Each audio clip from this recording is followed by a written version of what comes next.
जोहार दोस्तों, सभी झारखंड वासियों का स्वागत है हमारे एक और न्यू वीडियो में। आज का ये वीडियो महत्वपूर्ण रहने वाला क्लास 9 के लिए, क्योंकि आप सभी का जो कि है 16 अक्टूबर को, ठीक है, माफ कीजिए 26 अक्टूबर को आप लोग का जो कि है वीकली टेस्ट होने वाला है, ठीक है। तो उससे जो कि है ये बहुत ही इंपॉर्टेंट वीडियो रहने वाला है, क्योंकि इस वीडियो में जो कि है हम लोग इंपॉर्टेंट प्रश्न देखेंगे जो आप लोग के प्रोजेक्ट के तहत वीकली टेस्ट हर जो कि है शनिवार को होता है, ठीक है।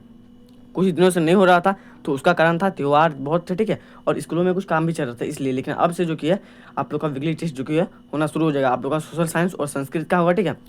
सोशल साइंस का जो कि है वीडियो मैं अभी बना दे रहा हूँ, उसके बाद आप लोग का नेक्स्ट वीडियो जो कि है संस्कृत का आ जाएगा, ठीक है। और सेट टू आप लोग देखना मत भूलिएगा। सेट टू में जो कि इंपॉर्टेंट वेरी वेरी इंपॉर्टेंट प्रश्न रहते हैं जो आप लोग के लिए वीकली टेस्ट के लिए बहुत ही लाभदायक रहते हैं, जिससे आप लोग 40/40 जो कि है ला सकते हो, ठीक है। क्लास 9 के लिए इंपॉर्टेंट रहने वाला जो आप लोग को 40 मार्क्स मिलते हैं, ठीक है। आप लोग को बताने की जरूरत नहीं है कि आप लोग का प्रोजेक्ट रेल के तहत जो वीकली टेस्ट होता है वो हर शनिवार को अब होना शुरू हो जाएगा, ठीक है। उसके साथ साथ आप लोग का बोर्ड एग्जाम भी नजदीक आ रहा है, तो उसके लिए भी आप लोग जो कि रेडी हो जाएंगे। चूँकि आप लोग का बोर्ड एग्जाम ओनली ऑब्जेक्टिव प्रश्न का ही होगा, तो आप लोग ऑब्जेक्टिव प्रश्न का ही जो कि है रास्ता अपनाइए और ऑब्जेक्टिव प्रश्न ज़्यादा से ज़्यादा अभ्यास कीजिए। चलिए बढ़ते हैं हम लोग प्रश्न की तरफ। देखिए आप लोग को जो है 10 ऑब्जेक्टिव प्रश्न रहेंगे, जिसके लिए आप लोग को जो है 20 मार्क्स मिलेंगे, ठीक है। यहाँ पे देखिए 20 मार्क्स मिलेंगे, जो कि यहाँ पे मिसप्रिंट जो कि गलती हो गया है। तो चलिए हम लोग फटाफट से प्रश्न को देखते हैं। देखिए पहला प्रश्न आप लोग का है, यहाँ पे देखिए पहला प्रश्न आप लोग का यहाँ पे है कि विस्तार, ठीक है, कहाँ है। तो देखिए यहाँ पे ऑप्शन यहाँ पे जवाब का मध्य प्रदेश, उड़ीसा, आंध्र प्रदेश, ठीक है। और उसके बाद देखिए छत्तीसगढ़, ठीक है। तो इसका राइट आंसर हो जाएगा आप लोग का छत्तीसगढ़, ठीक है। विस्तार कहाँ है, तो छत्तीसगढ़ में। चलिए नेक्स्ट प्रश्न हम लोग देखते हैं। यहाँ पे देखिए ये बहुत ही महत्वपूर्ण प्रश्न है, ठीक है। ये बोर्ड एग्जाम में भी पूछे जाते हैं आप लोग के, तो इस प्रश्न को आप लोग देख लीजिएगा। देखिए प्रश्न है स्लीपर कहाँ लगते हैं, ठीक है। तो रेल के डिब्बों में, रेल के इंजन में, रेल की पटरी में, कोई नहीं। तो आप लोग को पता होगा कि जो स्लीपर होते हैं वो रेल की पटरी में लगते हैं। कहाँ लगते हैं, रेल की पटरी में। तो ऑप्शन नंबर सी इसका राइट आंसर हो जाएगा। चलिए बढ़ते हैं प्रश्न संख्या 3 की तरफ। देखिए प्रश्न संख्या 3 में आप लोग का प्रश्न है कि इनमें से कौन, ठीक है, इनमें से कौन सा मरुस्थल भारत में स्थित है। देखिए इसमें से कौन सा जो मरुस्थल है भारत में स्थित है। देखिए यहाँ पे ऑप्शन नंबर ए में आप लोग का है अटाकमा, ठीक है, अटाकमा, जो कि हो गया आप लोग का ऑप्शन नंबर ए में। बी में देखिए कालाहारी, ठीक है। सी में है सहारा और डी में है थार। तो आप लोगों ने बहुत ही नाम सुना होगा थार मेरुस्थल, ठीक है, थार मेरु स्थल जो आप लोग का राजस्थान में स्थित है। तो आप लोग का ऑप्शन नंबर डी हो जाएगा बिल्कुल राइट आंसर, ठीक है। ऑप्शन नंबर डी हो जाएगा आप लोग का थार मेरुस्थल। वीडियो को जल्दी से आप लोग लाइक करो, चैनल को जो कि है सब्सक्राइब करो और अपने और दोस्तों तक वीडियो को शेयर करो ताकि उनको भी इस वीडियो से लाभ मिल सके। फटाफट से जो कि है आप लोग जो कि इस वीडियो को शेयर कर दो, ठीक है। ऐसी महत्वपूर्ण वीडियो हम लोग के यूट्यूब चैनल में हमेशा आप लोग को मिलता ही रहेगा। चलिए बढ़ते हैं अब हम लोग को चौथे नंबर के प्रश्न में। देखिए चौथे नंबर का प्रश्न आप लोग का यहाँ पे कि ग्रीष्म ऋतु में उत्तरी मैदान में बहने वाली पवन को निम्नलिखित में से क्या कहा जाता है, ठीक है। उत्तरी मैदान, ठीक है, कब, ग्रीष्म ऋतु, यानी कि जब गर्मी का मौसम रहता है। तो देखिए यहाँ पे ऑप्शन आप लोग के कुछ इस प्रकार के हैं। यहाँ पे देखिए पहला आप लोग का काल वैसाखी, ठीक है, व्यापारिक पवने, उसके बाद देखिए लू, इनमें से कोई नहीं। तो देखिए हमेशा आप लोग क्या देखिए गर्मी के दिन में जो कि है लू का जो कि है मारा मारी होता है, ठीक है, वो भी उत्तरी मैदान में अधिकतम। यानी कि ऑप्शन नंबर सी हो जाएगा राइट आंसर, ठीक है। लू हो जाएगा और इसके कारण बहुत सारे लोगों की जान भी जाती है, क्योंकि ये एक बहुत ही डेंजर हवा रहता है, ठीक है, बहुत गर्म वाला हवा रहता है। तो आप लोग इसको याद कर सकते हो। चलिए नेक्स्ट प्रश्न को हम लोग देखते हैं। प्रश्न संख्या 5 को देखते हैं। यहाँ पे देखिए प्रश्न संख्या 5 में आप लोग को पूछा गया है कि लोकतंत्र के लिए अनुसूचित जाति के लिए कितने सीटें आरक्षित हैं, ठीक है। तो देखिए यहाँ पे ऑप्शन में है 79, ठीक है, यानी कि 79 सीट। उसके बाद देखिए आप लोग का जो कि है ऑप्शन बी में यहाँ पे दिया गया 41, यानी कि 41। उसका सी में है 48, यानी कि माफ़ कीजिए 78, यानी कि 78। और डी में इनमें से कोई नहीं है। तो इसका राइट आंसर आप लोग का हो जाएगा ऑप्शन नंबर ए, ठीक है। ऑप्शन नंबर ए हो जाएगा इसका राइट आंसर। 79 सीटें कितने, तो 79, यानी कि 79 सीटें आप लोग को जो कि आरक्षित दी गई हैं। चलिए नेक्स्ट प्रश्न को अब हम लोग देखते हैं। देखिए छठा नंबर का प्रश्न महत्वपूर्ण प्रश्न है। ये आप लोग को जो कि है बहुत ही जबरदस्त प्रश्न है। ये प्रश्न जो कि है पिछले साल आप लोग का पूछा गया है, ठीक है। तो देखिए ये महत्वपूर्ण प्रश्न यहाँ पे देखते हैं 6 नंबर। चुनाव चिन्ह कौन प्रदान करता है, ठीक है, चुनाव चिन्ह जो कि है वो कौन प्रदान करता है। तो देखिए नीति आयोग, चुनाव आयोग, राष्ट्रपति, प्रधानमंत्री। देखिए चुनाव का कोई भी कार्य जो कि है प्रधानमंत्री और राष्ट्रपति नहीं करता, वो आपका चुनाव आयोग ही करता है, ठीक है, ना ही नीति आयोग करता है। तो ये जो कि चुनाव चिन्ह कौन देगा, तो आप लोग का चुनाव आयोग, ठीक है, चुनाव आयोग, यानी कि इलेक्शन कमीशन। चलिए नेक्स्ट प्रश्न को हम लोग देखते हैं। प्रश्न संख्या 7 में बढ़ते हैं। देखिए 7 नंबर का प्रश्न हम लोग का यहाँ पे है कि चुनाव घोषणा पत्र कौन घोषित करता है, ठीक है, चुनाव का घोषणा पत्र कौन घोषित करता है, ठीक है। तो देखिए यहाँ पे ऑप्शन आप लोग का है सर्वोच्च न्यायालय, राजनीतिक दल, ठीक है, प्रधानमंत्री, चुनाव आयोग। तो देखिए यहाँ पे चुनाव घोषणा पत्र जो कि कौन घोषित करता है कि चुनाव पत्र में किस किस व्यक्ति के नाम है, ठीक है। जैसे मान के चलिए कोई पार्टी है, ठीक है, पार्टी ए है, ठीक है, तो वो पार्टी अगर अपना चुनाव घोषणा पत्र जारी करेगी तो उसमें जो कि है किन किन का नाम होगा, जैसे यहाँ से इनको सीट मिला, यहाँ से इनको सीट मिला, तो वो कौन करेगा, राजनीतिक दल। तो ये हो जाएगा ऑप्शन नंबर बी, ठीक है। जैसे हालांकि आप लोग अभी देख रहे होंगे कि झारखंड में चुनाव है होने वाला, ठीक है, तो बीजेपी या फिर जेएमएम जो अभी घोषणा कर दिया ना, वो घोषणा पत्र कौन करती है, तो कोई दल ही करती है, ठीक है। तो ये सबको क्या हो गए, राजनीतिक दल हो गए। तो चुनाव आयोग जो कि चुनाव चिन्ह प्रदान करता है, बाकी घोषणा पत्र जिसमें व्यक्तियों के नाम लिखे होते हैं कि कौन कौन कहाँ से जो कि है चुनाव लड़ेंगे, वो कौन करता है, तो राजनीतिक दल। चलिए नेक्स्ट प्रश्न को हम लोग देखते हैं, 8वें नंबर के प्रश्न को बढ़ते हैं। देखिए 8वें नंबर का प्रश्न हम लोग का है, वनों के लुप्त होने की प्रक्रिया को क्या कहते हैं, ठीक है। वनों के लुप्त होने की प्रक्रिया को क्या कहते हैं, देखिए प्रदूषण, वन विनाश, वानिकी, वनोत्पादक, ठीक है, वनोत्पादक। तो देखिए इसमें जो कि आप लोग का राइट आंसर हो जाएगा ऑप्शन नंबर बी, ठीक है। देखिए यहाँ पे प्रश्न पूछ रहा है वनों की लुप्त, यानी कि वन जो कि है घट रहे हैं, लुप्त होना मतलब घट रहे हैं, वन जो कि है घट रहे हैं, तो वो हो जाएगा वन विनाश, यानी कि वन घटते जा रहे हैं। कोई भी चीज़ जब घटता है तो उसको क्या कहते हैं, विनाश। जैसे मान के चलिए यहाँ किसी स्थान पे 10 पेड़ है, ठीक है, उसमें से 5 पेड़ जो कि किसी ने काट लिए, तो वो यहाँ पे हम लोग क्या कहेंगे, तो वहाँ पे जो 5 पेड़ है वो किसके द्वारा काटा गया, यानी कि विनाश हो रहा है, कोई भी चीज़ का विनाश होता है, यानी कि वो जो कि वहाँ से लुप्त होता है, ठीक है। तो ऑप्शन नंबर बी हो जाएगा। बाकी प्रदूषण तो आप लोग को पता ही है कि प्रदूषण होता है आप लोग का जो कि है CO2 गैस के कारण, यानी कार्बन डाइऑक्साइड के कारण प्रदूषण फैलता है। उसके बाद वानिकी, तो जो वैज्ञानिक रहते हैं, ठीक है, वैज्ञानिक वो पेड़ों की कटाई करते हैं और उनकी जगह पे नए पेड़ लगाते हैं, उनको वानिकी कहते हैं, ठीक है, वानिकी कहते हैं। और उसके बाद जो आप लोग का डी नंबर पे ऑप्शन है वनोत्पादन, तो वो जो कि है एक स्थान में जो कि अधिकतम पेड़ लगाने की प्रक्रिया को वनोत्पादन कहते हैं, जिसमें जो कि आप लोग का एक की जगह पे अधिक से अधिक जो कि है वन उत्पाद हो सके, इसलिए अधिक जगह पे पेड़ लगाए जाते हैं। चलिए 9वें नंबर के प्रश्न को देखते हैं हम लोग। देखिए 9वें नंबर का प्रश्न आप लोग का यहाँ पे है कि भारत में मानसून का आगमन निम्नलिखित में से कब होता है, ठीक है। भारत में मानसून का आगमन निम्नलिखित में से कौन होता है, तो देखिए यहाँ पे ऑप्शन से आप लोग के हैं मई के आरंभ में, ठीक है, उसका जून के प्रारंभ में, जुलाई के प्रारंभ में, अगस्त के प्रारंभ में। तो इसका राइट आंसर हो जाएगा ऑप्शन नंबर बी, ठीक है, आपका हो जाएगा ऑप्शन नंबर बी, यानी कि जून के प्रारंभ में, ठीक है। जो भारत है वहाँ पे जून के प्रारंभ में आप लोग का जो कि मानसून आगमन हो जाता है। इसलिए आप लोग देखना कि मई में कभी भी जो कि है गर्मी का मौसम रहता है, बारिश नहीं होती, लेकिन जून जैसे शुरू होता है वहीं बारिश होने का जो कि है शुरू हो जाता है, ठीक है। उसके बाद नेक्स्ट प्रश्न को हम लोग देखते हैं। 10वें नंबर का प्रश्न हम लोग का रहने वाला है कि सऊदी अरब में महिलाओं को मताधिकार दिया गया, तो कब दिया गया, तो देखिए यहाँ पे ऑप्शंस आप लोग के पास दिए हुए हैं, 4 विकल्प हैं, ठीक है। ऑप्शन नंबर ए में है 2005 में, बी में है 2010 में, ठीक है, सी में 2015 में और डी में है 2016 में। तो इसका राइट आंसर आप लोग का हो जाएगा ऑप्शन नंबर सी, ठीक है, 2015 में, ठीक है। सऊदी अरब में कब दिया गया महिलाओं को मताधिकार का जो कि है, कब दिया गया, तो 2015 में, ठीक है, अधिकार मिला है। चलिए अब हम लोग बढ़ते हैं सब्जेक्टिव प्रश्न की तरफ, जो आप लोग की 6 सब्जेक्टिव प्रश्न रहेंगे, 2 जो कि अति लघु, 2 लघु और 2 दीर्घ लघु। तो उन सभी प्रश्न को हम लोग देखते हैं, ठीक है, क्योंकि आप लोग का सब्जेक्टिव भी प्रश्न पूछे जाते हैं। देखिए 2 प्रश्न रहेंगे 2-2 अंक के, जिसमें आप लोग को जो है प्रत्येक के लिए 2 मार्क्स मिलेंगे। चलिए फटाफट प्रश्न देखते हैं। देखिए यहाँ पे आप लोग का प्रश्न यहाँ पे इस प्रकार का उठता है कि 11 नंबर का सब्जेक्टिव प्रश्न, ठीक है, MI प्रश्न, इसको याद कर लीजिएगा।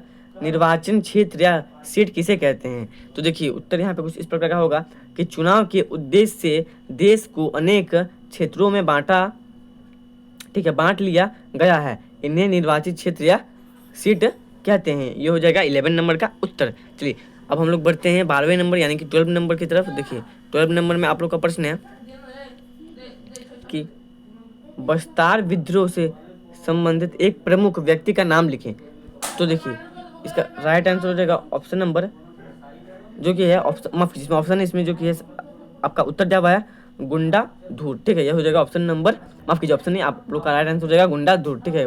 12 नंबर जो आप लोग का सब्जेक्टिव है, ठीक है। तो देखिए कुछ सब्जेक्टिव ऐसे होते हैं ना जिसका उत्तर देना काफ़ी आसान होता है, अगर आप लोग को उसमें ऑप्शन दिया जाए तो आप लोग उत्तर दे दोगे। तो कुछ इसी प्रकार का यह प्रश्न है।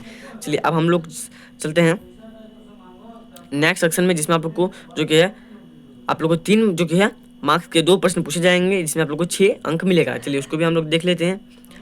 ये थोड़ा लॉन्ग टाइप का रहने वाला है, लेकिन आप लोग इसको भी याद कर लीजिएगा, क्योंकि आप लोग का सब्जेक्टिव प्रश्न जो कि 10th क्लास में जो कि आप लोग को सब्जेक्टिव प्रश्न का ही याद करना अनिवार्य होगा, क्योंकि आप लोग का जो बोर्ड एग्जाम होगा क्लास 10 में उसके लिए तैयारी अभी करनी बनती है। तो सब्जेक्टिव प्रश्न को भी आप लोग ध्यान दीजिए। हाँ, अभी आप लोग जितना ज़्यादा हो सके वो ऑब्जेक्टिव ही याद कीजिए, लेकिन सब्जेक्टिव को भी छोड़िए नहीं। सब्जेक्टिव भी थोड़ा मोड़ा पढ़ ही लीजिए, क्योंकि सब्जेक्टिव पढ़िएगा तभी आप लोग को ऑब्जेक्टिव याद रहेगा।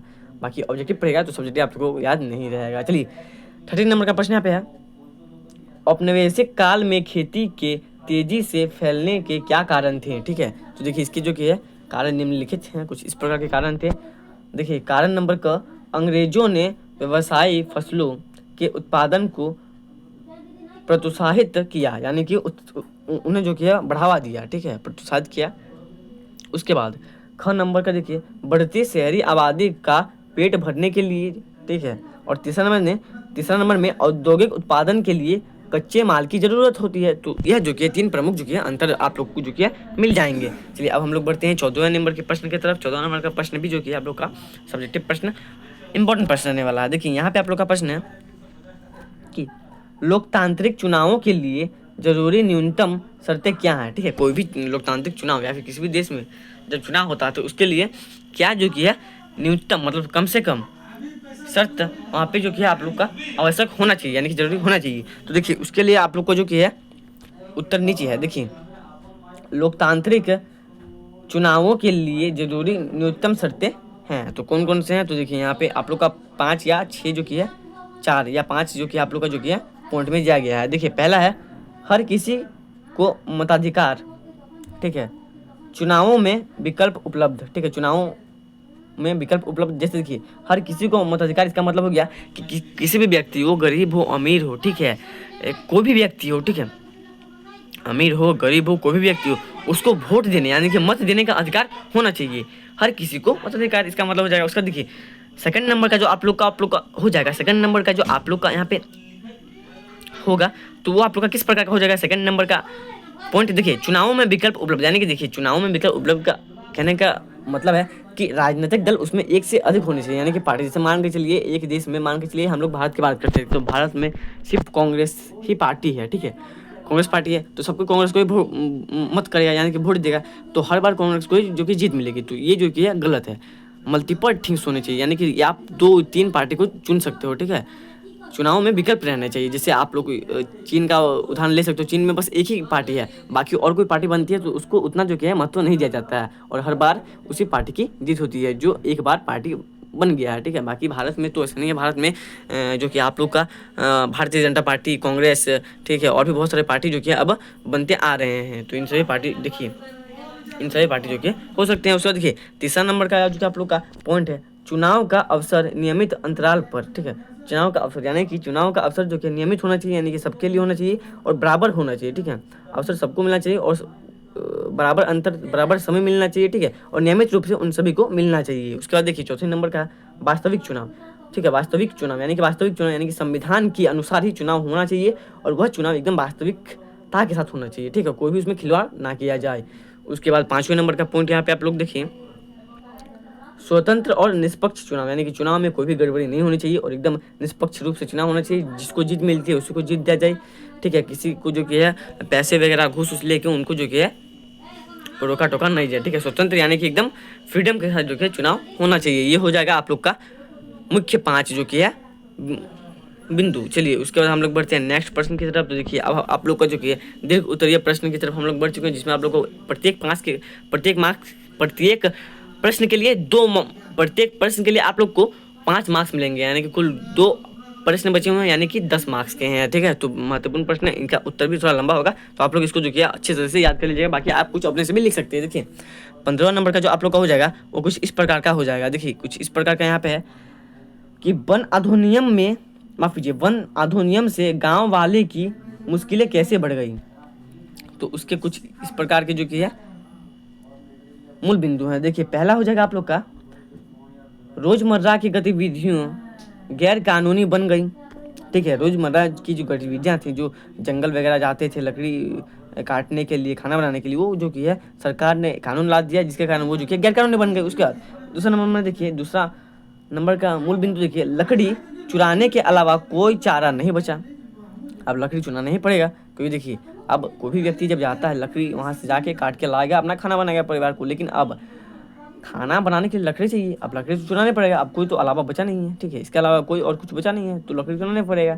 3 नंबर में देखिए, पकड़े जाने पर रक्षकों की दया और घूस, ठीक है, जब पकड़े जाते हैं तो राक्षसों, ठीक है, राक्षसों को दया और घूस देना पड़ता था, तो ये भी एक बहुत ही बड़ी जो कि समस्या पनपी। उसके बाद अंतिम नंबर का देखिए मूल बिंदु यहाँ पे है, लकड़ी एकत्रित करने वाले विशेष तौर पर परेशान हो गए क्योंकि उनको अब लकड़ी कहाँ से मिलेगी, ठीक है। तो ये जो कि 4 महत्वपूर्ण मूल बिंदु थे इस प्रश्न के। अंतिम नंबर का प्रश्न हम लोग का 16 नंबर का प्रश्न है, इसको हम लोग देख लेते हैं। देखिए आप लोग का प्रश्न कुछ इस प्रकार का है कि उत्तर भारत में पूर्वी से पश्चिम की ओर वर्षा की मात्रा क्यों घटती जाती है। तो देखिए इसका उत्तर जो कि है नीचे यहाँ पे कुछ इस प्रकार का दिया हुआ है, इसको हम लोग देख लेते हैं। देखिए उत्तर ये आप लोग का कुछ इस प्रकार का हो जाएगा कि हवाओं में नियंत्रण, ठीक है, हवाओं में निरंतर कम होती आर्द्रता के कारण उत्तर भारत में पूर्वी से पश्चिम की ओर, ठीक है, पूर्व से पश्चिम की ओर वर्षा की मात्रा कम हो जाती है। बंगाल की खाड़ी शाखा से उठने वाली आर्द्र पवनें जैसे जैसे आगे, ठीक है, जैसे जैसे आगे और आगे बढ़ती हुई देश के आंतरिक भागों में जाती हैं, वे अपने साथ लाए कई अधिकतर आर्द्रताओं, ठीक है, आर्द्रता खाने लगती हैं। परिणाम स्वरूप पूर्व से पश्चिम की और वर्षा धीरे धीरे घटने लगते हैं, ठीक है। राजस्थान एवं, माफ़ कीजिए यहाँ पे देखिए, यहाँ पे जो कि आप लोग कहा हो जाएगा, राजस्थान एवं गुजरात के कुछ भागों में बहुत कम वर्षा होती है। ये हो जाएगा आप लोग का जो कि है 16 नंबर का उत्तर। देखिए इस उत्तर से आप लोग जान चुके होंगे कि राजस्थान में जो कि है उतना थार्मोमीटर क्यों है, क्योंकि वहाँ वर्षा कम होती है। इस कारण से देखिए आप लोगों को पता था कि वहाँ पे जो कि है थार्मोमीटर है, जो कि राजस्थान में और गुजरात में वर्षा बहुत सबसे कम होती है। तो किस कारण होती है, इस कारण होती है, ठीक है, जो कि वर्षा उतना दूर तक पहुँच ही नहीं पाता, इसलिए जो कि है वो दोनों जगह जो कि थोड़े सूखे सूखे नज़र आते हैं। गुजरात, हालांकि गुजरात में तो समुद्र के किनारे है, लेकिन फिर भी राजस्थान जो कि है वो बीचों बीच है और वहाँ पे भी जो कि है वर्षा जल ही एक साधन है। तो ये हो जाएगा आप लोग का 16 नंबर का जो कि है उत्तर। आई होप आप सभी को वीडियो अच्छा लगा होगा, ठीक है। ऐसे और महत्वपूर्ण वीडियो के लिए हमारे यूट्यूब चैनल को सब्सक्राइब करना ना भूलिए और सेट टू अवश्य आप लोग देखेगा, ठीक है। उसके बाद आंसर की भी हम लोग इसी जो कि वीडियो में मिलाएंगे, तो आप लोग का जो कि हम लोग का यूट्यूब चैनल को सब्सक्राइब करना ना भूलते हैं। मिलते हैं नेक्स्ट वीडियो में, तो तक के लिए जय हिंद। नीचे डिस्क्रिप्शन में लिंक है, वहाँ से आप लोग जो कि हमारी टेलीग्राम चैनल या फिर व्हाट्सएप चैनल से ज्वाइन हो सकते हैं। धन्यवाद।